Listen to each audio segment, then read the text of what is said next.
Let's bring in Senator Tom Cotton from Arkansas. He also spoke at CPAC over this weekend. Senator, good morning to you. Good morning, guys. Good to be back on with you. It's great to have you as well. So the big news, as Ainsley said, there won't be a third party, no Patriot Party. He's going to try to unite the Republican Party. The big question is, going forward, does he plan to run for president in 2024? Because he said, yeah, maybe I'm going to have to win a third time. He referred to Melania as the future first lady. But others are saying, you know what? Maybe he just wants to be the kingmaker and not the king.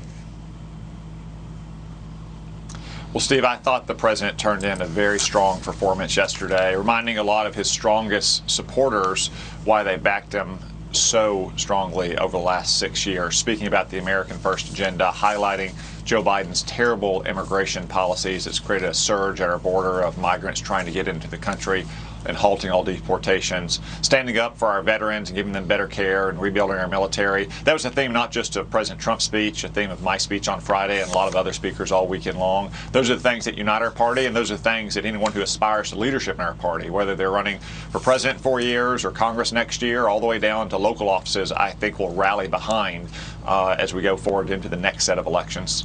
What were the folks, when you were there, what were their biggest concerns? I know that gas prices have gone up. The Keystone Pipeline is no more. President Biden got in office and just started signing all these executive orders, and it's changed many lives as a result of that. Also, this COVID relief bill, so much pork is rammed into this thing. What were the people at CPAC talking about? Well, Ainsley, in my speech and the president's speech, so many other speeches, one of the central concerns was immigration.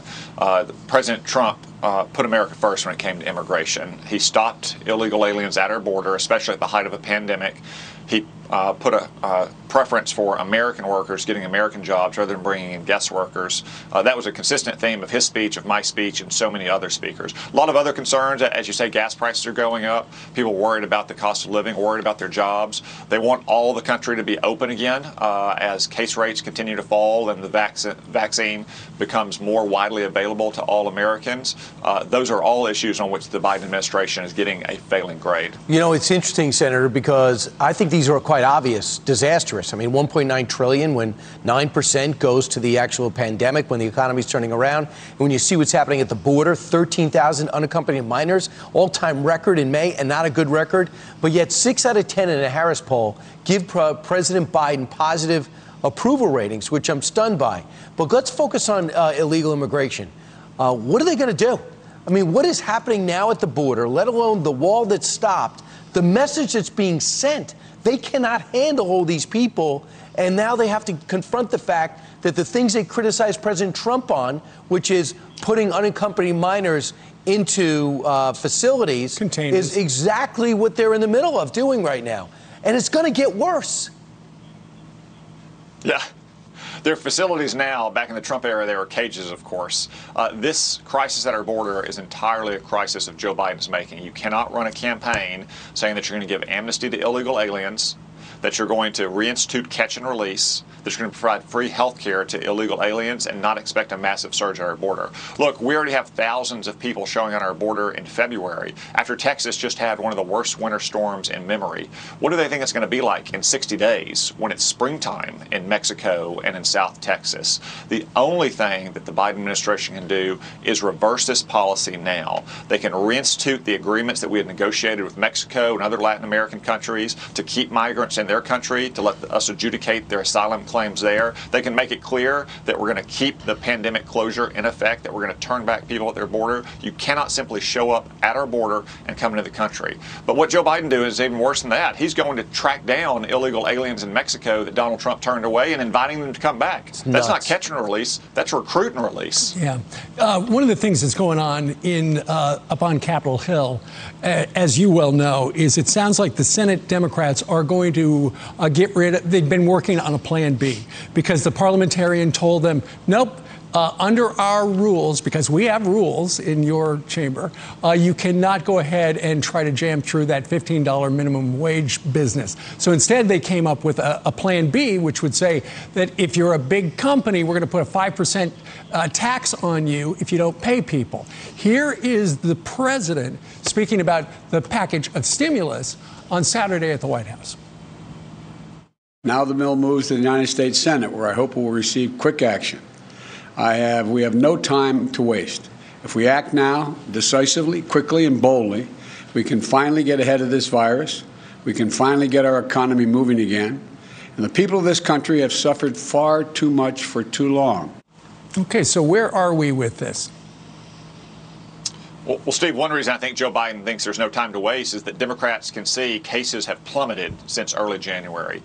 They can see that we now have 3 effective vaccines and vaccination rates are surging. So I think they're worried they won't have the coronavirus as an excuse to pay off all of their clients and patrons in a $1.9 trillion blowout bill. As you said, less than a dime of every dollar goes to the coronavirus. Just take a look at the payoff to some of their constituencies. $350 billion for states that are poorly run and that have long-standing problems, but didn't even lose money because of the coronavirus, places like California and New York. $130 billion for schools, but only a nickel of each dollar of that money is going to be spent this year. Most of it is for future years, again, paying off teachers' unions. And then maybe the worst of all, they're going to give a lot of Americans a $1,400 check. Federal employees are going to get that same check. They are also going to get $1,400 a week, every single week, if their kids aren't in school. So if you're working in the middle of the country hard to make a living, you get one $1,400 payment once. If you're a federal bureaucrat in Washington where your schools are still closed, you get it every single week. Talk about the swamp looking after itself. Wow. Also, if you look closely, more things that are in the bill that we haven't mentioned this morning: health care subsidies to illegal immigrants, $350 billion in state, local, and tribal government relief, $1.5 billion to Amtrak. And keep this in mind, Amtrak has not even spent the $1 billion from the last package.